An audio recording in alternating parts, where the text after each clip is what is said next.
What's up, y'all? This is Ty. I am here to review. Why am I doing my hands like that? I don't know. But I'm here to review a show that I just got through watching on HBO Max. Sorry, not HBO Max. Max, because they changed the name. It's not HBO Max anymore. It's just Max. On Max. And it's called The Idol.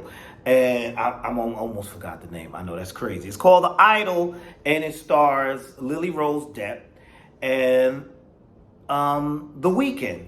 And it was created by Sam Levinson and The Weeknd. And Sam Levinson is known for the show, the very controversial show Euphoria, which touches, this Euphoria, which stars Zendaya, has a lot of sex and drugs and, a crazy show, but it's really good. It was a really popular show. So now you say you got this show from the creator of Euphoria, you know it's going to be out there.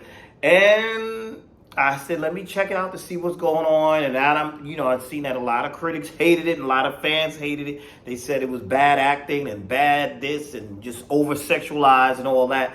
And it was some behind-the-scenes drama. So I said, let me check this out for myself and see what's going on. So I decided to review the first episode.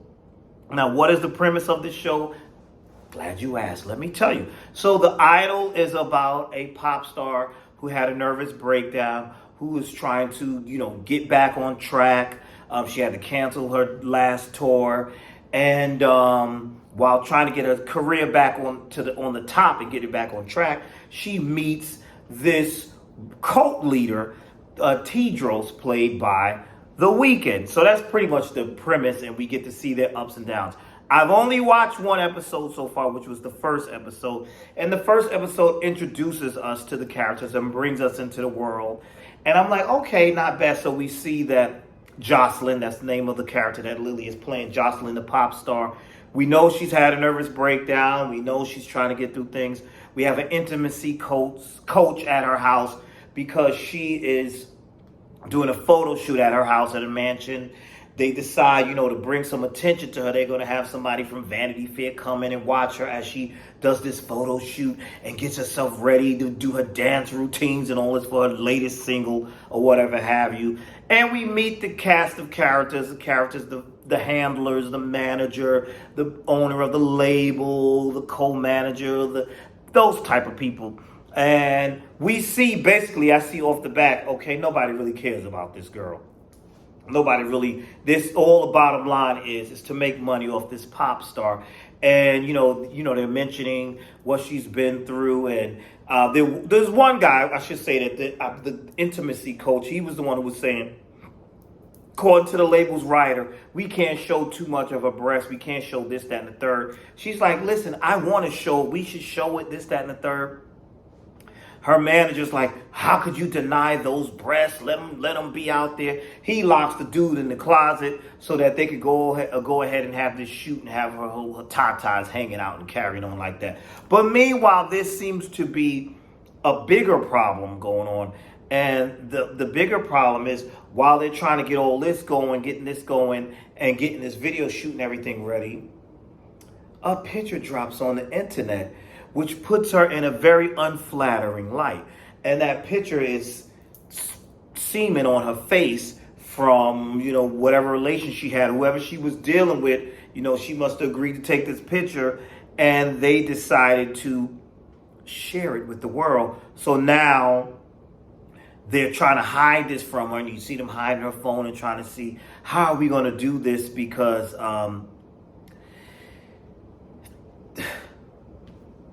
there's semen on her face. So they deal with that. We're dealing with the issues. So I said, here we go. That's that Euphoria stuff, that over the top kind of out there risque stuff. But I was like, okay, not too bad. I thought, the recurring characters, or the supporting characters, I thought they were funny, and some of the topics they were talking about and how they were debating, how's she going to handle this? How's she going to deal with this? When she finds this out, and them trying to hide this from her and not let her see this very embarrassing picture and what is going to happen, especially, we got Vanity Fair here. This is nothing but revenge porn. This is slut shaming. This is really bad.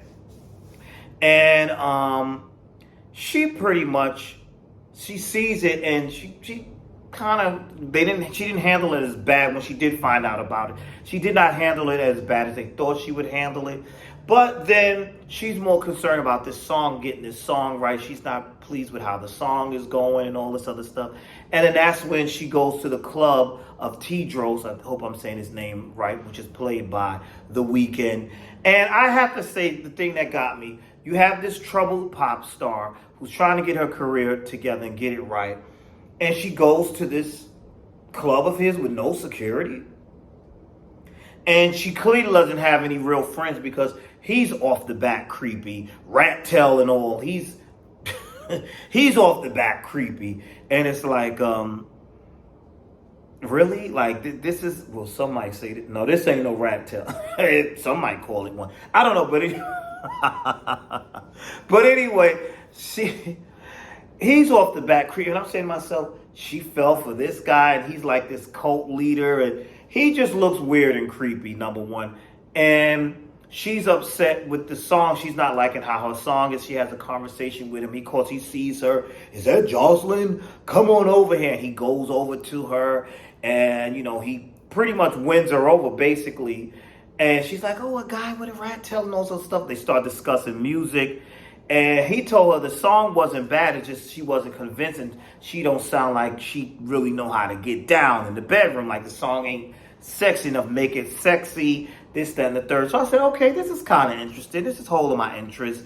And then, of course, her assistant is looking for her, and she's hiding from the assistant because she starts kissing on this man, and she's into him all of a sudden. That was kind of quick and easy. And like I said, why don't they have security for this girl? She didn't have a breakdown. She got all these issues. Why you don't have security for her? Why is she just winning it with just the assistant is beyond me. But anyway, she starts dealing with him, and it's this scene where he puts the tablecloth over her head, or was that the sheet or whatever, and then he takes a knife and like, are you ready? Right there, I was like, okay, what is this? What's going on? This is a bit much. This is a little bit, but I guess this is his way of bringing her over and making her really know about, sex and all this other stuff. So he takes the tablecloth, the sheet, whatever, and he's covering her whole face. Then he takes a knife and cuts open your mouth. I said, what in the hell is this? Open your mouth. And he takes it and cuts he cuts open a hole for her mouth and for her to breathe. And that's where the episode ended. So far, I thought it was interesting. I need to see some more episodes and give you more reviews. And tell me, if anybody who's watched the show, is this worth me continuing? Is it going to get even I hear that it gets even crazier than this. But I know the first episode, like I said, I thought I enjoyed the setup. I like the premise. And it's a lot you can do with this because you can show the insides and the up and downs of the music industry and people famous. And because a lot of people tend to think it's easy, or think that because they have money and success that everything is perfect, when it's far from perfect, when there's so many vultures around you and so many things happening. So that aspect I thought was interesting. And I was hoping that they would tackle more of the whole thing of the social media and the slut shaming and the revenge porn and things like that. They seem to be making more lighthearted jokes with that issue than anything in this episode, and just keeping things from them. But I'm very curious as to see how the rest of this show is going to play out, y'all. And now those of you who have watched it, you tell me your thoughts about the show, how you feel about the show. But so far, I believe this young lady, Lily Depp, is giving a great performance. I like her performance. The Weeknd, I haven't seen enough of it yet to see, but I'm hearing y'all are saying that the acting just gets worse. But I'm going to watch and check it out for myself. But for this first episode, I was entertained. I kind of enjoyed the first episode. It made me want to, I like the way they introduced the characters. We got into her world. We saw her mansion and all that. So I would like to see what else is going to happen with that. So that's it. Those are my thoughts on the first episode of The Idol. And I'm going to look forward to watching. I'm going to watch the rest and give you my review and my thoughts on it and what I feel about it. That's it. That's all I got for you right now. Thank you for watching. Please like, comment, and subscribe. Share. Let's keep this channel going and growing. What have I been up to? I've been kind of busy. That's why you haven't. I've been doing a lot of singing, y'all. I've been a lot of performing. I was a guest at a few churches, singing at their churches.